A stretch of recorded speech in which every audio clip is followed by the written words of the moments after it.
Assalamualaikum. My name is Intan Sofiana binti Ahsan. My metric card number is D2020109559.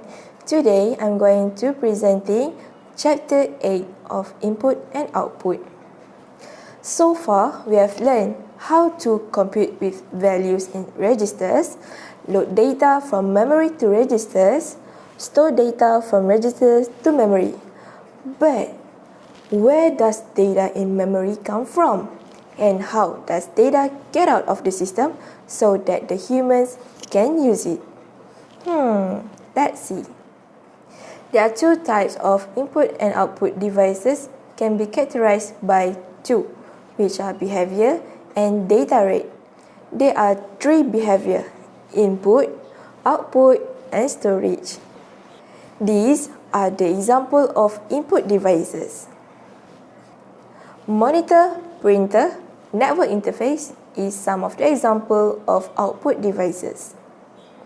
While disk and CD-ROM is the example of storage devices. Next, data rate. Data rate is how fast can data be transferred. For keyboard, it can be transferred as fast as 100 bytes per second. This can transfer the data by 30 megabytes per second. While network can transfer data as fast as 1 megabyte to 1 gigabyte per second. Input and output controller. Control or status register is CPU telling a device what to do, such as write to control register. CPU also checks whether task is done or not, which is it will read the status register. Data register. What is data register? Data register is CPU transferring a data to or from a device. Device electronics perform actual operation. As example, pixels to screen, bits to or from disk, characters from keyboard. Next, we proceed to programming interface.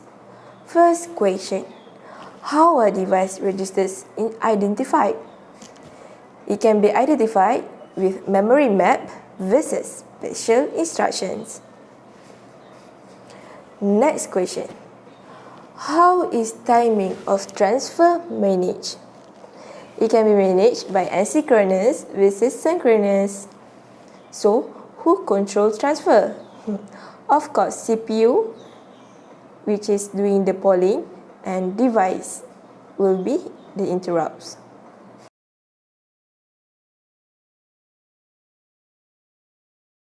My name is Muhammad Rizwan Aizam bin Muhammad Ustazam.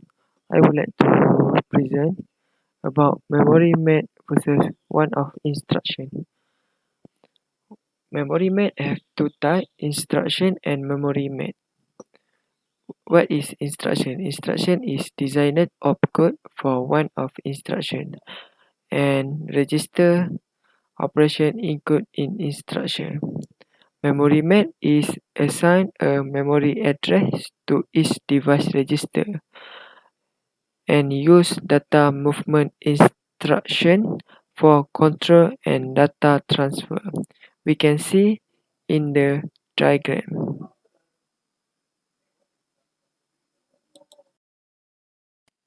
Transfer timing. Transfer timing is one of instruction. Event generally happen much slower than CPU cycle. Transfer timing have two types, synchronous and asynchronous. Synchronous is data supply at a predictable rate, and CPU read or write every 8 cycle. For asynchronous, data rate less predictable, and CPU must synchronize with device, so that it doesn't miss data or write too quickly. Transfer control. Who determine when the next data transfer occurs. Transfer control has two. First is pooling and interrupt. Pooling is CPU keep checking status register until new data arrive or device ready for next data. Interrupt is device send a special signal to CPU when new data arrive or device ready for next data. CPU can be performing other tasks instead of pulling device.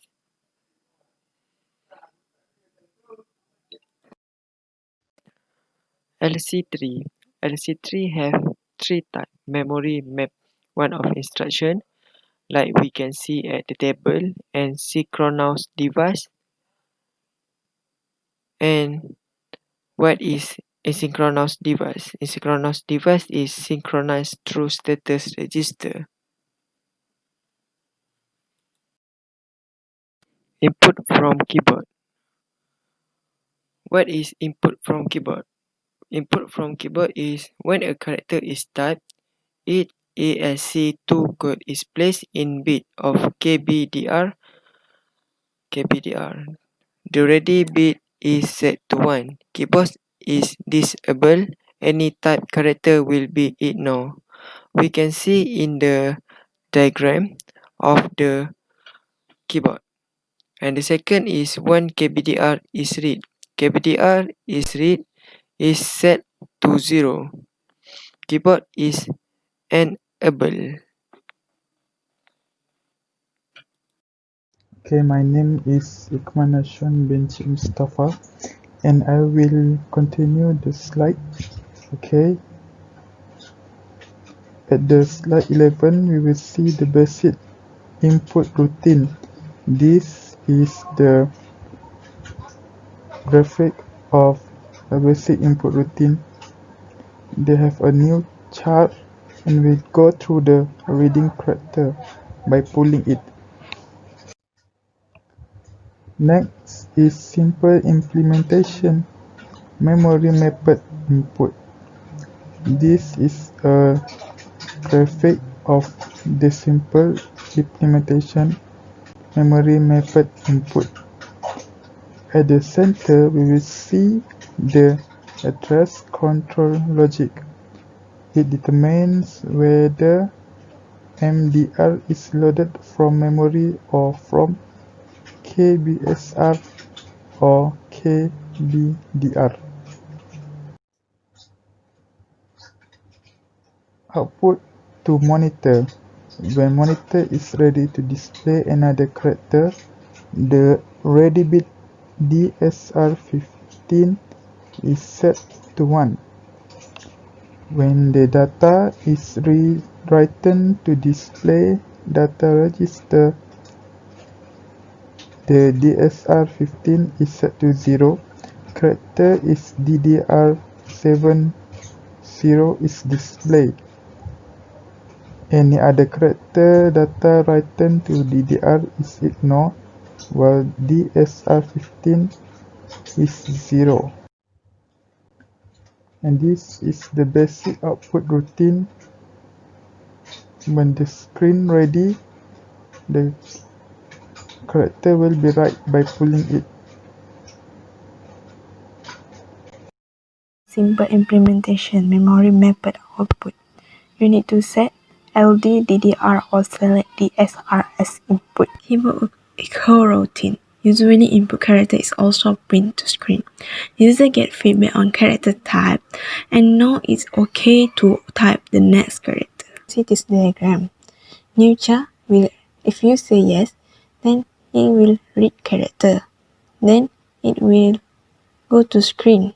If screen ready and then you say yes, that we write character on the screen. If no, the screen ready, it will go back to the read character. Interrupt driven input output. External device can force currently executing program to stop.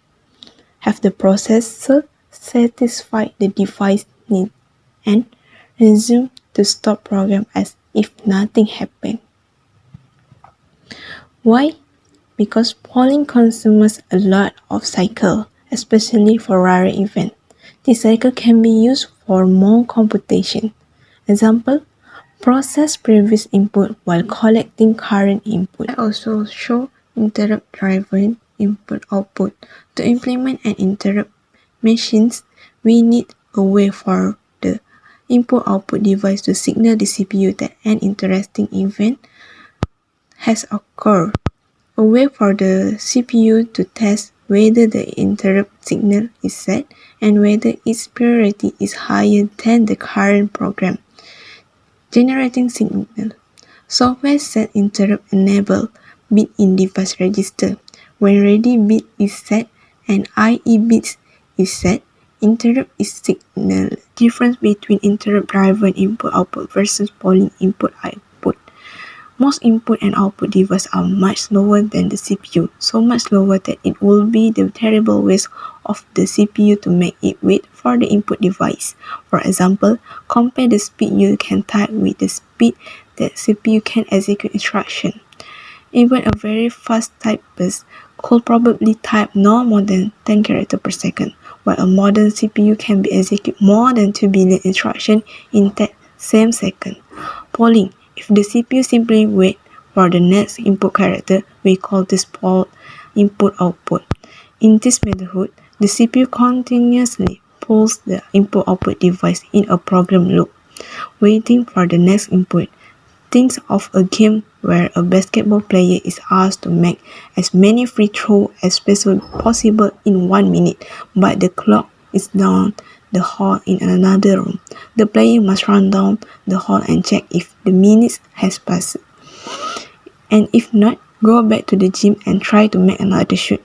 Then run down the hall to check the clock and run back to another shoot. The player spend much of the time simply checking polling the clock. Interrupt. An alternative scheme for dealing with input-output is the interrupt-driven method. Here the CPU works on its given task continuously when an input is available, such as when someone types a key on the keyboard, then the CPU interrupts from its work to take care of the input data. In our example, the basketball player will take shots one after another, while a second person watches the clock down the hall. When the clock reaches 1 minute, the person watching the clock will yell down and hallway for the player to stop. This allows the player to take many more shots, but at the expense of needing someone to watch the clock. Similarly, the CPU can work continuously on a task without checking the input device, allowing the device themselves to interrupt it as necessary. This requires some extra smarts in the form of electronic circuit at the input-output device so that they can interrupt the CPU. Okay, Assalamualaikum warahmatullahi wabarakatuh and greetings. Today I'm going to represent chapter 8. It is about input and output and my name is Norazi Uzarizwan bin Abdullah with matrix number D202010955597. And for this chapter, I'm going to start with a priority. Okay, so you can see every instruction execute at the state level of urgency. What is the meaning of the priority? Which means for the little computer, also known as the lowest programming language, there were 8 priority levels started from PL0 until PL7. For example, such as payroll program runs at PL0 and nuclear power plant control program runs at PL6. It's okay for PL6 device to interrupt PL0 program, but not the other way around.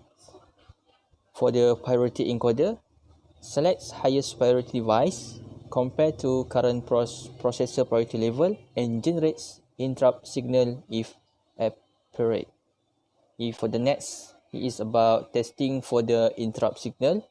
Okay, for this, CPU looks at signal between store and fetch phase. If not set, continues with next instruction. If set, transfer control to interrupt service routing. For this, for more details for this information, we can refer chapter 10. Okay, next it is about full implementation of little computer, also known as programming language, LC3 memory, map, input outputs. From this, we can see that because of interrupt enables bit, status register must be written as well as read. This is based on the full implementation. Okay, next we go to the last part of this chapter is about review the question. Okay, what is the danger of not testing data status register before writing data to the screen? Okay, this will give a few negative effects, such as it will skip or garble display of previous character. For the next question, what is the danger of not testing the keyboard status register before reading data from the keyboard? What could happen? What actually could happen is the data could read previous character or even garbage data for this reading. Okay, for the next question is about, do you think pooling is good approach for other device such as this or network interface? For example, for this pooling, we can see that we use "Are we there yet?" That is some kind of the statement if you want to know about this pooling. Are we there yet? For this, in general, no efficient because it's complex for multiple device or blocking. Next, what is the advantage of using LDI or STI for accessing device register? The first advantage is device address far from code, 9 bits PC offset insufficient. Second, LD plus LDR requires 2 instructions for each access. And the third advantage is it also requires an additional register such as LD ons, 10 LDR for each pooling attempt.